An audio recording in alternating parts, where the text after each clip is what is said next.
tout le monde, on se retrouve pour une nouvelle vidéo Sport Santé avec Étienne. Alors, le sport c'est très important, mais l'environnement qui va autour du sport l'est tout autant.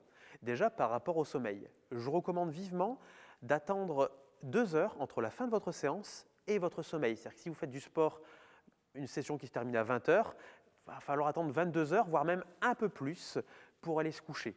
Comme au niveau alimentaire, il vaut mieux attendre 2 heures qui précèdent la dernière ingestion avant de faire du sport. Si vous avez fini de manger à 14 heures, il faudra attendre au moins 16 heures pour faire du sport. Bien évidemment, je sais que parfois la vie est compliquée, ce sont juste des conseils. Si vous pouvez faire du sport que, imaginons 1 heure après votre repas, faites-le. Mais dans ce cas-là, faites attention de ne pas faire une grande intensité de sport. À ceux qui fument, j'aurais juste 2 petits conseils. Évitez de fumer 1 heure avant et 2 heures après.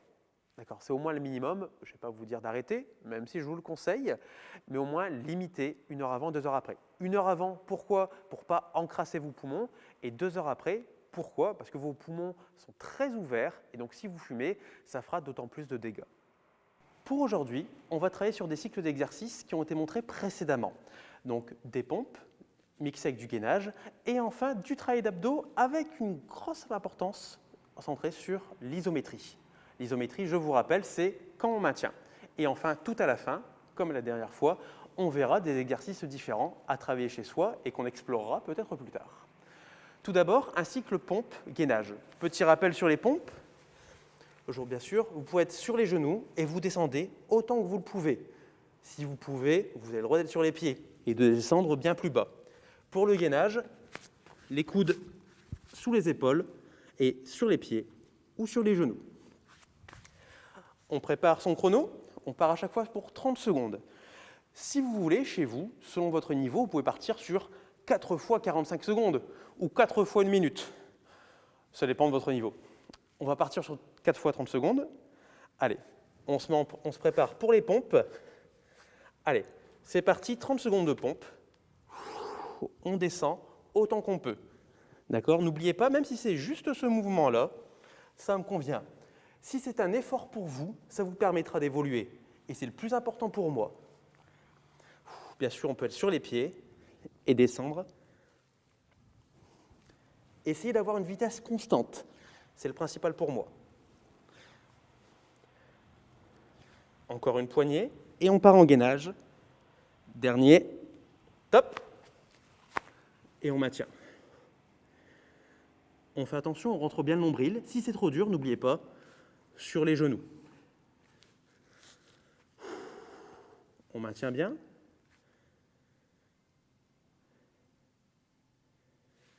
Allez, encore un petit peu. Encore une dizaine de secondes. Pour la suite, on va faire des pompes en asymétrie, comme je vous ai montré la dernière fois. Top, on revient sur les mains, on écarte la main droite, on descend un peu ou totalement, et on inverse avec la gauche. On descend un petit peu ou totalement. Vous pouvez le faire aussi sur les pieds. Je remonte, j'inverse, je descends. N'hésitez pas, si c'est trop dur pour vous, vous descendez un tout petit peu. C'est vraiment important. Personne n'est là pour vous juger, et surtout pas moi. Allez, encore un petit peu.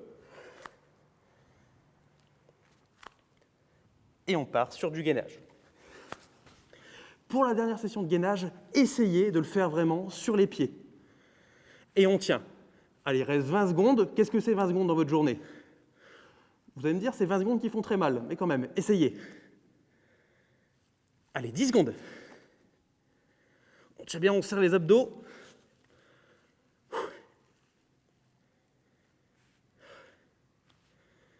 Et on relâche. Je pose les genoux. Et je redresse.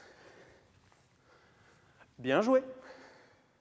Comme dit précédemment, on va travailler les abdos en isométrique. Alors, le travail isométrique est très intéressant, surtout si vous avez des problèmes articulaires. Ça va être un travail de maintien.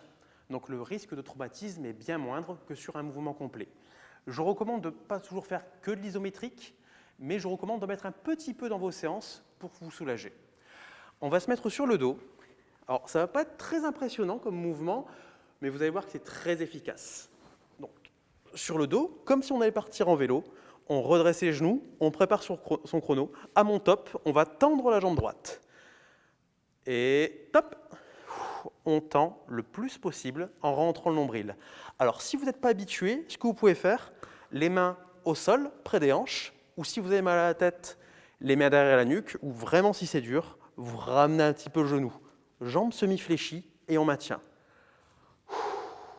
Alors, vous pouvez constater normalement, au petit tremblement, que même si ce n'est pas impressionnant, comme je l'ai dit, c'est très efficace. Ça travaille vraiment en profondeur. Et à mon top, bien sûr, on inverse. Top. Et l'autre jambe. Alors, au niveau de la tête, le menton n'est pas totalement rentré. Si je rentre le menton, ça va bomber le dos. Donc, ce que je fais, c'est que je rentre un petit peu le menton, mais pas au maximum. Encore une quinzaine de secondes, bien sûr, si vous pouvez, vous tendez la jambe et vous rentrez bien le nombril. Normalement, votre main ne doit pas passer dans votre dos. Allez, on tient bon. À mon top, les bras sur les côtés et on ramène les genoux à droite. Top, main sur les côtés, les genoux à droite. Si vous le pouvez, vous tendez les jambes. Allez, on tient bien. Le regard vers le plafond ou légèrement décalé vers la droite. Mais attention, toujours le nombril bien rentré. Je vous rassure, vous n'êtes pas le seul à souffrir.